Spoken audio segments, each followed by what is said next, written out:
Today, we're going to talk about DeFi adoption and about something that we call RWAFi, and it just stands for Real World Assets Fi. And why do we think it makes sense? Why do we believe it's inevitable? And yeah, we're just going to talk about those things. So, a quick recap of what the state of DeFi today. Like, there's a lot of things in DeFi. There's, DeFi is a very large part of crypto today. But in general, we can kind of regroup everything into much simpler categorization. You have users that are looking for yield, and then you have people who are willing to pay these users for some form of services. So in general, guarantee of liquidity, guarantee of luck, guarantee of anything. That's the general consensus. No matter what you're doing, you're paying someone to give you access to some service in a somewhat decentralized marketplace. The same thing banking would do, except this time, there's smart contract instead of people. And the how is as simple as that. You have people who pay and people who are attracted by the yield. So again, nothing too crazy. And what's so good about this is that it's generally permissionless. Those DeFi are not banks, they're protocols. It promotes education over gating. Most of the investment world, to give you yield, I need to put a gate in front of the yield to make sure that you're not taking too much risk. That's the concept of gating, that's what more traditional finance works for. In DeFi, we have decided to go for education. So that's a good thing. Then we have, most of these businesses are commission-based. Commission-based meaning that eventually prices can run to the bottom. It's just a commission, I offer a service, you offer a similar service. As long as the service is similar enough, we will compete on price. Users should win. So this whole thing sounds amazing. However, it doesn't really work like that, because this whole commission-based business creates commoditization, and those protocols end up finding a way to grow that is not necessarily sustainable. When everybody has to eat on tiny margins because everything's automated, you end up with even wondering question of how will developers even eat? Well, the solution has been found is in governance token incentives. That's what almost everybody has been going to. Most protocols are supposed to have some form of redistribution of success, but most incentives and most of the yield has come from governance tokens incentives, which are proven to be somewhat unsustainable. What's wrong with that? Again, nothing terrible per se in giving control to your platform to a set of users that are using it. Again, it makes some sense, but it's generally unsustainable. And what you end up with is that depending on the market, you will have more or less yield. And this is very much unrelated to the assets you have. It would be you have a house and your rent is more expensive when the price of the house is high. That's great. But no, instead of this, you have the rent that is more expensive when the stock of the company who rents your house is high. Because everybody who's using the renting system is being paid in stock of the company. And that doesn't really sound like a normal model, and this is why it doesn't, it worked to make a lot of things popular, it worked as a great marketing plan, but it ended up creating a system where you have big numbers with very little actual value. You have people who run after names just for getting tokens that they will sell immediately, and you have nonsensical APIs, and that created those DeFi waves. And this is also why there's much less use today. So again, how does this limit adoption? Because this is supposed to be a talk about adoption. We do believe that it limits adoption, because when you try to bring anybody who's not fully versed in crypto or in DeFi into this, they see this a very fluctuating yield, and it just scares them. You have somebody who will come for a week and will just never come back as soon as it drops, because they will assume that there's some scammy activity somewhere. And we do believe that this is, we have built a great infrastructure that allows for permissionless exchange of value. We should be able to do better than this. So what are the builders doing?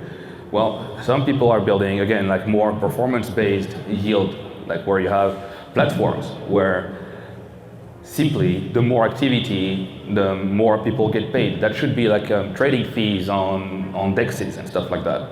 Again, it doesn't always work like this, but it's I mean, as you can see, trading fees on a protocol like Curve do not pay as much, like nearly as much as CRV incentives on most pools. And well, but this is still a step in, again, given direction. Or you could have asset-based yield. And asset-based yield is something way more interesting, because then, like, well, the price of your house and the rent of your house have a stronger correlation, which would, again, make some economic sense.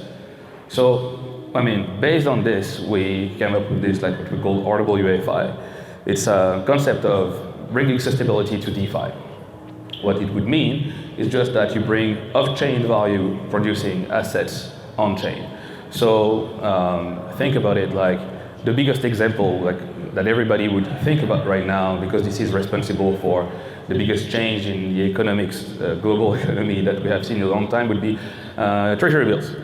Treasury bills could be an asset that pays, and bringing that on-chain could make sense. But not only. Could have, again, like could have anything that any regulatory, sufficiently advanced regulatory setup would allow you to, could talk into real estate if that was possible, or even like we could look into like ETFs, or essentially really anything that pays, because we have built a great infrastructure and I think it's time to use it. So what it would need to work is that the resulting assets, once tokenized, need to be permissionless, because again, like most of the DeFi infrastructure comes from the fact that the assets can move without friction. Like most of the native, crypto-native tokens move without friction. If you start to have permissioned assets and the assets are whitelisted or something like that, most of the DeFi yield like strategies would just break. And the whole philosophy of what we've been building was around permissionless. If we want to be able to reuse existing infrastructure, we would need to have permissionless assets, and it would need to be somewhat scalable, of course. But what we would need with that is to educate the users once again, because today, when people do yield, like when people are looking for yield, they have to evaluate the risk based maybe on the smart contract risk, like what's the platform, has it been audited and stuff like that. Then you're moving towards more of an asset risk, because then the asset itself is bringing the yield. Therefore, you would need to go something a little bit closer to traditional finance, where you would need to have maybe a form of credit risking, like is this asset safe in addition to the platform? So you're kind of compounding the risk, that's true, but again, you're being paid for it. And then it becomes more like what it should be in traditional finance. So potential examples would be maybe like you borrow some RWAFi against tokenized real estate. You could then go a little bit further. You provide liquidity to some tokenized ETF on the DEX and have the LP incentivized by a company. Like you would be able to do what takes a lot of intermediaries in the centralized world directly on chain. Those things have been sold to us like maybe in 2017 and all that, but way before we had all these great tools. Before we had like a lot of platforms like the money markets, like Aave, like Curve, like the Unity3. But if you think about this in this context now, it would make a lot of sense. Again, it would require a lot of regulatory infrastructure, but it would be convenient. Then you could even go a little bit further and have like startups doing like tokenized startup stock as a collateral. So people would have different means of financing for the companies.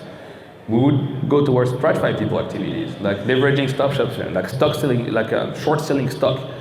You would be able to just borrow stock, like pure representation of stock on like money markets, and like sell them, buy them again. You would have a pure 100% exposure, non-synthetic short on platform, and that would not require any additional technology. I'm talking about something that would be readily usable tomorrow with the current like infrastructure that we have, and those assets would be yield bearing. We would have like proper yield, and those platforms would still get like a lot of activity because the TradFi world is still working very well, and somehow there's a lot of people still using, still available on DeFi. It's just that the assets that they're trading are not producing any value, so there's not much of a reason to use DeFi right now, and we do believe that there's a good way to use things.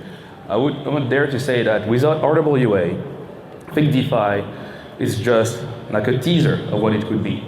Like the amount of quality, the amount of good high quality assets that you have in a traditional world is very high.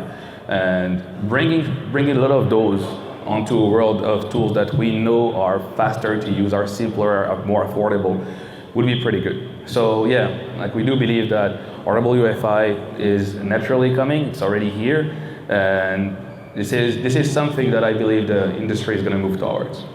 So yeah, like I'm going to use the last minute to do a shameless plug on what we're doing.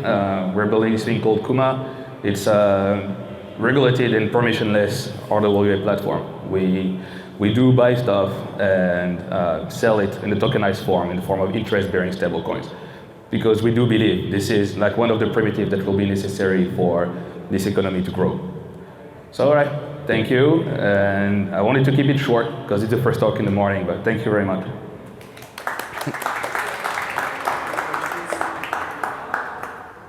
Does anybody have any question? Oh, yeah, just to rephrase the question, the person was asking an example of what we have already put up. We have, well, starting with T-bills, so essentially interest-bearing tokens that grow 5% a year, roughly, to that are backed by T-bills, even like ultimately backed by T-bills. And we have also like some corporate bonds. So like those corporate bonds in a different currency than the dollar, like in euro, that are paying something like 9% a year. And those are resulting into permissionless tokens that are trading and again, like can be used directly on DeFi platforms. So you could technically borrow against them, compound the yield, and that's what we've been doing. We started like pretty recently, so it's not like we have like a ton of assets yet, but yeah, we're coming. All right, thank you very much, guys. I know it's a very small talk, small audience, but I appreciate you for making it up in the morning. Thank you so much. Bye.